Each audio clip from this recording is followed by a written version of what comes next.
안녕하세요. 인생한방입니다. 오늘 분석할 종목은 셀트리온입니다. 제가 이 종목을 오늘 분석하는 이유는 지난주에 저한테 매수하라고 알람이 왔어요. 제가 잡아놨던 저점에 지금 도달을 한 상태거든요. 그리고 지난주에 제가 알람을 받고 좀 불안해서 저도 못 샀어요, 사실. 저도 못 사고 오늘 제가 다시 차트를 분석을 했는데 매수 타이밍이 맞더라고요. 그래서 일단은 차트를 보고 저도 1차 매수에 들어가 있는 상태고, 제 개인적으로도 저는 이 가격에 이 회사의 주가가 올 거라고 저는 기대를 안 했어요. 생각도 안 했어요. 그리고 검색해 보니까 증권사 뭐 애널 같은 경우에도 목표 가격이 뭐 20만 원 밑으로 떨어질 거라고 그 누구도 예상하지 못했던 것 같아요. 왜냐하면 많이 빠진 건 사실이거든요. 설마 여기까지 가겠어? 라고 저도 생각을 했었고, 많은 전문가들도 이렇게 빠질 거라고는 예상을 하지 못했던 그런 상황이에요. 그래서 지금 투자 중이신 분들은 그래 뭐 인생 한 방에 차트상으로 이제 반등이 나올 수도 있을 것 같다, 뭐 이렇게 이제 좀 좋은 의미로 받아들이셨으면 좋겠고, 그리고 회사에 대한 설명은 제가 굳이 안 하려고요. 왜냐하면 이 회사에 투자 중이신 분들 저보다 더 많이 아세요. 저보다 더 많이 회사에 대해서도 알고 제품에 대해서도 알고, 지금 나오고 있는 뉴스들도 다 챙겨 보시고 계신 분들이고, 워낙에 뭐 셀트리온은 열성 주주들이 굉장히 많거든요.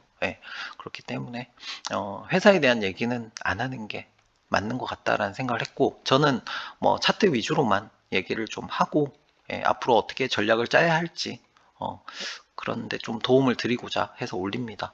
그리고 그 뭐 차트 안 보시는 분들 많잖아요. 차트 안 믿어. 뭐 그거는 뭐 개인 취향이고, 개인 취향이고, 이제 제가 말씀드리고 싶은 건 저는 차트를 분석하지만 정말 기본적인 분석만 해요. 뭐 눌림목이니 뭐 양봉 뭐 이런 얘기 전혀 안 하기 때문에 가장 기본적인 그런 차트 분석이다라고 생각을 하시고, 이거는 뭐 차트를 안 보시는 분들도 이 정도는 봐요, 사실은. 그렇기 때문에 선입견 갖지 말고 같이 보시고 좀 투자에 도움이 되셨으면 합니다. 자, 일단은요, 이 앞에 있는 게 제가 분석한 차트고, 그리고 제가 저점을 잡아놓은 저점이 이거거든요, 사실은. 여기서 이제 코로나 폭락 때 가격이에요. 그래서 지금 현재 여기까지 와 있는 상태. 그래서 이제 매수 저점이 잡혀 있었던 상황이고, 그리고 제가 바로 매수를 들어갔던 이유는, 이거는 네이버에 나오는 차트거든요. 네이버에 나온 차트인데 이게 이평선을, 이게 120일 이평선이에요. 그리고 이 차트 자체가 월봉이에요. 그러니까 월봉이란 얘기는 잘 맞다는 얘기고요. 그 다음에 월봉 중에서 제일 밑에 있는 121선 이동평균선은 잘 맞아요. 잘 맞는, 그러니까 차트를 조금만 보면은 라고 할 만한 지금 가격대 와 있어요. 지금 어디에 와 있냐면 121선, 121선 이동평균선 가격까지 내려와 있는 상태예요. 제가 가격을 아까 봤는데 이렇게 보니까 13만 9천 원 정도에 있는 것 같아요.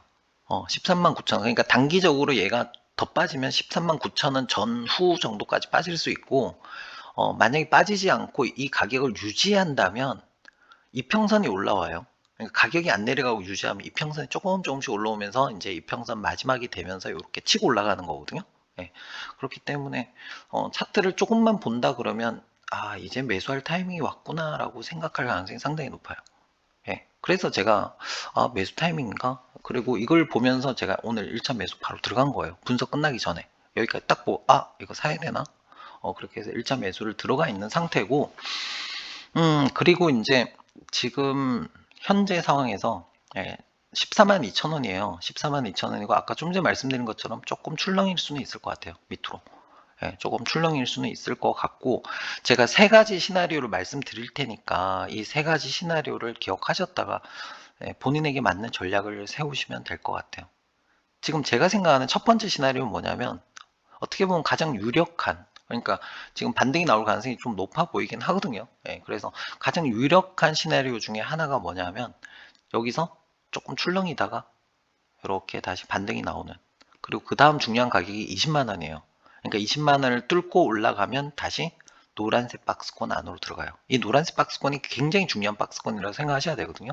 왜냐하면 이 저점을 연결한 거잖아요. 이것도 역시 월봉이에요. 월봉의 저점을 연결한 저점이거든요. 그래서 얘가 다시 이걸 뚫고 내려온 게 사실은 이상한 거예요. 그러니까 너무 많이 빠진 게 맞는 거예요, 지금.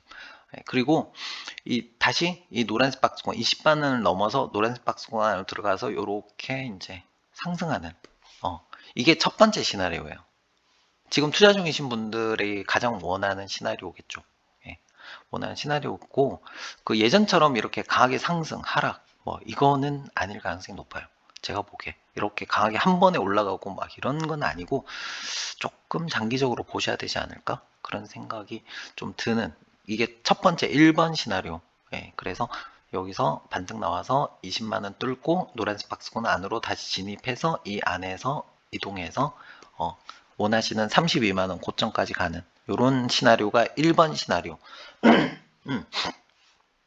그 다음에 두 번째 시나리오가 뭐냐면 14만 2천을 뚫고 내려와서 다음 저점인 10만원, 이게 저점이 될지, 14만 2천 원이 저점이 될지, 10만 원이 저점이 될지, 8만 원이 저점이 될지 알 수는 없어요.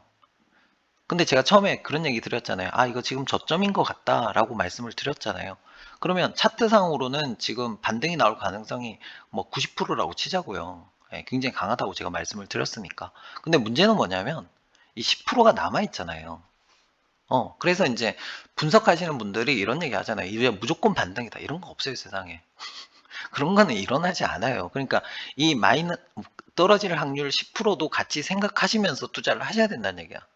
90%의 강한 상승의 가능성이 있지만 그래도 10%에 대해서 생각을 하고 대비를 해야 된다라고 말씀드리는 거예요. 그래서 그 다음 저점이 얼마냐면 10만원, 그 다음에 8만원 이렇게 있거든요. 예. 예, 여기서 아마 추가 매수나 저처럼 이제 신규 매수 들어가시는 분들은 추가 매수나, 그리고 위에서 이제 고점에 들어가신 분들 추가 매수, 예, 여기서 좀 생각하시면 좋을 것 같고, 아마 많은 분들이 여기서 총알을 많이 쓰셨을 것 같아요. 예, 많이 쓰셨으면 뭐 여러 가지 방법이 있기는 하거든요. 예, 대신에 뭐 대출 받아서 이런 건 하지 마세요. 예, 그거는 정말 지옥으로 가요. 왜냐하면 떨어지면 못 견뎌요. 그건 못 견디기 때문에 그건 하지 마시고, 뭐 여기서 들어간 게 뭐 한 2천만 들어갔어. 여기 떨어지는데 가진 돈으로 이렇게 뭐 100만 원을 더 들어가든 뭐 이렇게 이제 추가 매수 하시면 되고, 이제 그게 맞는 거예요. 위험하게 막 그렇게 할 건 아니고. 그리고 혹시나 이제 가지고 계신 종목 중에서 좀 잡주들 있잖아요. 예, 버려야 될 아이들. 예, 그런 애들 정리해서 요렇게 대신 담아 들어와도 되거든요. 예, 그런 식으로 대응을 하셔도 될 것 같고, 이에서 뭐 좋은 회사잖아요. 그건 확실하기 때문에. 그건 다 알고 투자하시는 거고, 지금 가격이 많이 떨어진 건 사실이니까. 그래서 가지고 있는 종목 중에서 진짜 답 없는 아이들 있을 거예요. 야, 이건 아니야. 그런 잡주들 좀 정리해서 이렇게 추가 매수 들어오시는 것도 방법이 아닐까, 저는 그런 생각이 듭니다. 그래서 두 번째 시나리오는 가능성이 낮기는 하지만 그래도 더 떨어질 경우에 이제 추가 매수하는 요 가격들 기억하시면 좋을 것 같고, 그 다음에 여기까지 떨어지면 반등 나와요. 예, 반등 나와서 저는 이것도 너무 나쁘진 않은 시나리오라고 저는 생각하거든요. 이렇게 빠지면 강하게 반등 나와요. 왜냐하면 여기 공매도 애들 다 청산할 거 아니에요, 지네도. 지네도 다 청산하고 나오고 그러기 때문에 그 다음에는 반등이 강하게 나온다고. 그럼 생각보다 빠르게 회복할 가능성이 상당히 높아요. 그렇기 때문에 이번 시나리오도 그렇게 나쁜 시나리오는 아니다. 그리고 마지막 저점이 10만 원이 될지 8만 원이 될지 그거는 저도 알 수가 없다. 제 생각에 10만 원 선에서 끝나지 않을까 싶기는 해요. 더 빠지는 게 이상하죠.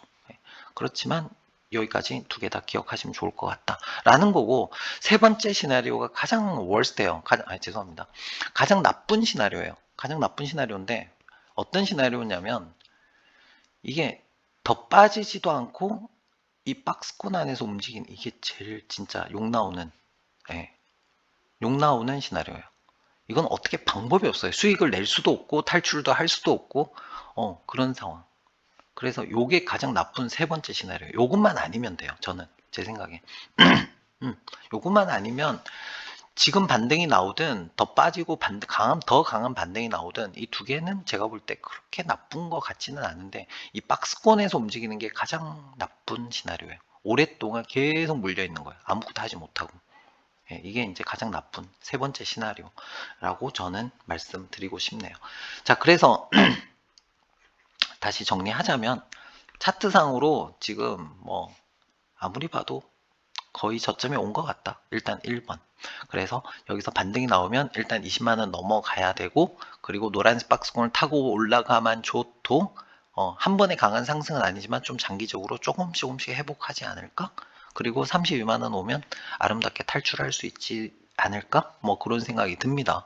그래서 여기서 이제 이렇게 올라가는 1번 시나리오, 2번 시나리오는 빠지면 마음은 아프죠. 마음은 아프지만 그래도 추가 매수 조금 더, 그러니까 무리하게 하지 마시고 추가 매수 조금 더 하시고, 이렇게 해서 평단 조금만 낮춰도 돼요. 왜냐하면 좋은 회사니까. 이렇게 하락할 경우에는 생각보다 강한 상승이 나올 수도 있다. 예, 그때는 빠르게 이제 회복할 수도 있겠다라는 생각이 들기 때문에 하락하더라도, 어차피 뭐 장기 투자 하실 거잖아요. 하락하더라도 그냥 좋은 생각 하시면서 좀, 더 빠지면 더 강한 하락이 나올 수 있으니까, 이렇게 이제 좀 어떤 마음에 좀 위안을, 도움이 안 될 것 같지만 하셨으면 좋을 것 같다라는 생각이고, 가장 나쁜 것은 행보하는 게 가장 진짜 안 좋은 장이다. 안 좋은 상황이다 라고 말씀드리고 싶어요. 그게 왜 이제 20만 원이냐면, 이게 이평선 위에 이렇게 내려올 거예요.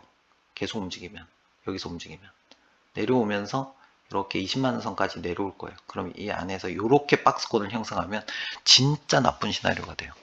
빠져나올 방법이 없어요. 그래서 요거는 아니었으면 좋겠다. 제 개인적으로 생각이 듭니다. 자, 그리고 저는 원래 뭐 선물을 해외 선물을 거래하던 사람이에요. 거래하던 사람이고, 선물을 한다는 얘기는 이제 하락에 대해서 이익을 볼 수 있다는 거에 대해서 너무나 당연하게 생각하는 사람이에요.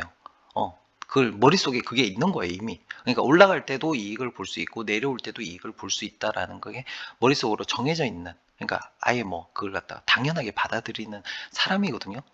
그래서 제가 뭔 얘기를 하고 싶은 거냐면, 공매도 애들이 지금 무슨 생각을 할까? 걔네들 입장에서 다시 봤거든요. 그 공매도라는 개념이 결국은 선물 개념이에요. 똑같아요. 그러니까 선물에서는 올라갈 때도 먹고 내려갈 때도 먹잖아요. 그래서 주식에서 이제 내려갈 때 먹을 수 있는 그런 개념으로 만든 게 공매도기 때문에, 그 선물에서 숏 세력이죠. 이제 하락에 배팅하는 친구들이 지금 현재 가격에서 무슨 생각을 할까를 저는 생각을 해봤어요. 근데 걔네들도 바보 아니에요. 걔네들 바보 아니고, 어느 정도 이익 실현하면 나가고 이제 마지막이라고 생각되면 이제 털고 나가거든요. 근데 만약에 공매도 세력이 이걸 봤다. 제가 만약에 이거 본다면 저는 바로 청산해요. 제 개인적인 생각은. 그리고 더 내려갈 것도 있지만 여기서 반등 나오면 얘네들도 이제 골치 아파지거든요. 그래서 공매도 세력들이 이제는 좀 나갈 준비를 할 때가 된 것 같아요. 바보가 아니거든요, 걔네들. 걔네 바보가 아니기 때문에 이제는 그만 먹고 나갈까? 그런 생각을 하지 않을까? 저는 그런 생각이 들어요. 그래서 걔네들 입장에서 한번 봐도 이제는 나갈 준비를 할 것 같고, 차트상으로 봐도 뭐 120일 이평선 밑으로까지 와 있는데 이제는 좀 반등 나올 수 있는 가능성이 높아 보인다. 하지만 그렇지 않을 가능성도 있기 때문에 마음의 준비는 하고 있어야 되고, 제가 볼 때 이대로 상승이 나와도 괜찮을 것 같다. 좀 시간이 걸리겠지만 괜찮을 것 같다. 1번. 그 다음에 2번. 조금 더 내려가면 조금 더 추가 매수하고, 무리하게는 들어가지 마세요. 좀 더 추가 매수하고, 그만큼 빠진 만큼 어떻게 된다? 과하게 빠졌기 때문에 상승이 나오면 아주 강한 상승이 나올 수 있어요. 그래서 혹시 더 빠지더라도 멘탈 잘 잡으시고 버티시면 좋을 것 같다라는 생각이고, 세 번째는 가장 나쁜 시나리오는 박스권 이동을 하는 게 가장 나쁜 시나리오다. 이거는 아니었으면 좋겠다. 요건 아니어야 돼요. 요것만 아니면 괜찮지 않을까? 저는 그런 생각을 해봅니다. 자, 어쨌든 셀트리온 분석은 기업 분석보다는 차트 분석 위주로 했고요. 앞으로도 뭐 남아있는 이슈들이 좀 있기 때문에 상 봐가면서 잘 대처하시면 좋을 것 같고, 제가 적어드린 이 가격들을 가지고 본인만의 전략을 세우셔야 돼요. 나는 이렇게 하면 이렇게 할 거야 라고 해야지, 인생 한방 네가 오를 가능성이 가장 높다고 하니까 나 여기 전 재산 몰빵했어, 이런 얘기 절대 하지 마세요. 저는 그런 얘기를 한 적이 없어요. 그런 얘기 한 적 없으니까, 그러니까 자기 듣고 싶은 것만 들으시는 것 같아요. 저는 분명히 뭐라고 얘기했냐면, 오를 가능성이 상당히 높다.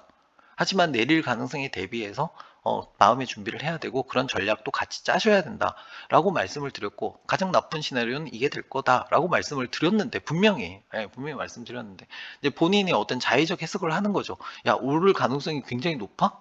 그러면 내 인생 걸어야지. 이렇게 안 하셨으면 좋겠어요. 왜? 우리는 이제 잘못 판단해야 하는 경우가 뭐냐면, 가능성이 굉장히 높은 90%라고 해도 이게 일어나지 않을 가능성이 10%라는 가능성이 있어요. 이걸 보고 베팅하면 안 된다는 얘기죠. 이걸 가지고 베팅을 하더라도 뭐에 대해서 마이너스 10%에 대한 가능성에 대해서도 열어놓고 대비를 해야 돼요. 무조건 되는 거 없고 무조건 된다고 얘기하는 걔가 이상한 아이예요. 그렇기 때문에 제가 말씀드린 내용을 잘 종합을 하셔가지고 시장 변화에 90%로 상승을 하면 내가 이렇게 대응을 할 것이고, 그리고 만약에 10%로 올 경우에는 내가 이렇게 대응을 할 것이고, 라는 어떤 다양한 전략을 가지고 시장 변화에 적용하시는 게 가장 좋은 투자예요. 그래서 그 시나리오를 제가 다 말씀을 드리는 거, 중요한 가격을 제가 말씀을 드리는 거예요. 그래서 시장 변화에 잘 대처하시라고 말씀을 드리는 거거든요. 그래서 그 듣고 싶은 것만 들으시면 안 돼요. 남의 얘기 들을 거면, 어차피 들을 거면 꼼꼼하게 듣고 거기에 맞게 하시는 게 좋겠죠. 자, 어쨌든 뭐 투자 판단은 본인들이 다 알아서 하시잖아요. 이상한 투자하지 마시고, 그리고 냉정하고 합리적인 투자하셔서 위에서 물리신 분들 안전하게 다 탈출하셨으면 좋겠고, 이거 보면서 뭐 잘 투자하셨으면 좋겠다, 그런 생각이 들어서 올리는 분석입니다. 그리고 혹시나 뭐 중간에 제가 뭐 실수하거나 마음에 안 드는 멘트들이 있었다면 너무 너그럽게 봐주시고 그렇게 해주셨으면 좋겠다라는 생각이 듭니다. 조금이라도 도움이 되셨다면 구독, 좋아요, 알림 설정 하시면 바로바로 종목 볼 수 있거든요. 어쨌든 악플 좀 달릴 것 같기는 한데 그래도 좋은 의도로 만든 자료니까 너무 심한 악플은 달지 말아 주셨으면 좋겠다, 그런 생각이 듭니다. 자, 오늘 분석 여기까지 하고요. 들어주셔서 너무너무 감사합니다. 마무리하겠습니다.